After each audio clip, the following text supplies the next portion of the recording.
مبارك كل عام الإسلامية meel kasta ay joogto ciid mubaarak ciid wanaagsan ciid الفطر المبارك waxaa asxaabta faamiliga meel kastoo aa kala joogtaan waxaan idin leeyahay farxad iyo caafimaad ku ciida ciid wanaagsan ciid farxad leh waxyaabaha sunnada rasuulku sallallahu alayhi wasallam sameyn jiray waxaa kamid ah intaada salaada ciida aadin in aad ku quraacatid timir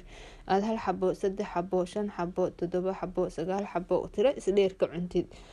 waa sunno aad u wanaagsan sunnada rasuulka ku waraaco oo ku dhaqmo Allah naga dhigo sallallahu alayhi wasallam qaxwahaaga sii karso si aad adoo firfircoon ciida u salaada ciida u soo tukatid waa maalin weyn oo farxad leh kuwi farxad ku ciida Ilaahay ha naga dhigo kala wadankeena iyo wadamo badan ayaa laga ciidayaa sida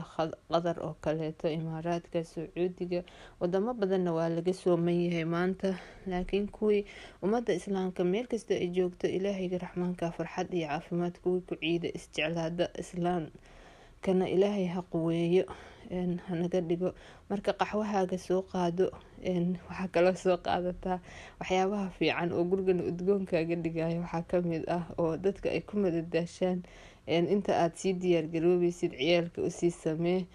waxa loo yaqaan saloolka oo kale uu fiican yahay sunno ma aha laakiin waa cunto iska caadiya wax easy ah lagu madadaasho qaxwahuna wuxuu ku siinaa firfircooni hadaa saa u sameysatid waa sida bestiga oo qaxwo loo sameysto waxaan idin leeyahay farxad iigu ciida caafimaad ku ciida ciid wanaagsan ciida waa maalin farxada dadka la soo salaamaa waxbaa la sadaqaystaa maasha Allah waa la isa salaamaa waa la isu tahniyadeeyaa subxaanallah waa maalin aad farxad weyn u leh Ilaahay hanaga dhigo kuwii ciid camalkoodii wanaagsanaa lasoo aqbalay Ilaah baa mahad iska leh dad badan ayaa soonkan ayagoo aan rajeynaya inay joogaan aan joogin annaga fursada Ilaahay noo siiyay alxamdulillah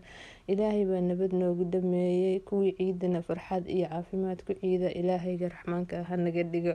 oo camaashooda wanaagsan la aqbalo Ilaahay ha naga aqbalo taqabbal Allahu minna wa minkum saalihil a'maal ciid mubaarak ciid العافية ciid wanaagsan farxad ku ciida iyo caafimaad ayaa idin leeyahay intii ciiday inta maanta soomana Ilaahayga raxmaanka ha naga aqbalo kuwii oo bari farxad iyo caafimaad intuu Ilaahay gaarsiiyo